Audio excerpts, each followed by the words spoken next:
एक बार एक किसान जंगल में लकड़ी बीनने गया तो उसने एक अद्भुत बात देखी। एक लोमड़ी के दो पैर नहीं थे, फिर भी वह खुशी खुशी घसीट कर चल रही थी।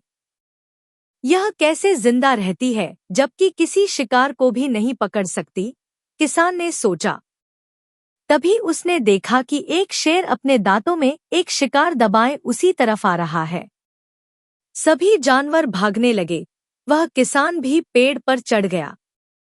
उसने देखा कि शेर उस लोमड़ी के पास आया।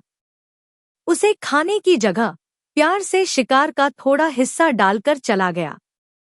दूसरे दिन भी उसने देखा कि शेर बड़े प्यार से लोमड़ी को खाना देकर चला गया। किसान ने इस अद्भुत लीला के लिए भगवान का मन में नमन किया। उसे एहसास हो गया कि भगवान जिसे पैदा करते हैं उसकी रोटी का भी इंतजाम कर देते हैं। यह जानकर वह भी एक निर्जन स्थान चला गया और वहां पर चुपचाप बैठकर भोजन का रास्ता देखता।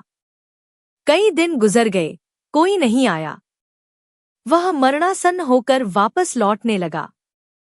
तभी उसे एक विद्वान महात्मा मिले। उन्होंने उसे भोजन पानी कराया।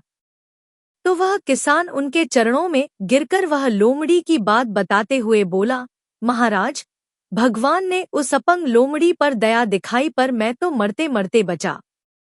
ऐसा क्यों हुआ कि भगवान मुझ पर इतने निर्दयी हो गए? महात्मा उस किसान के सर पर हाथ फिराकर मुस्कुराकर बोले, तुम इतने नासमझ हो गए कि तुमने भगवान का इशारा भी नहीं समझा, इसीलिए तुम्हें इस तरह की मुसीबत उठानी पड़ी। तुम ये क्यों नहीं समझे कि भगवान तुम्हें उस शेर की तरह मदद करने वाला बनते देखना चाहते थे, निरीह लोमड़ी की तरह नहीं।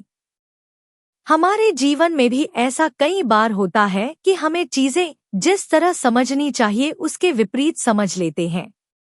ईश्वर ने हम सभी के अंदर कुछ न कुछ ऐसी शक्तियां दी हैं जो हमें महान बना सकती हैं। चुनाव हमें करना है, शेर बनना है या लोमड़ी।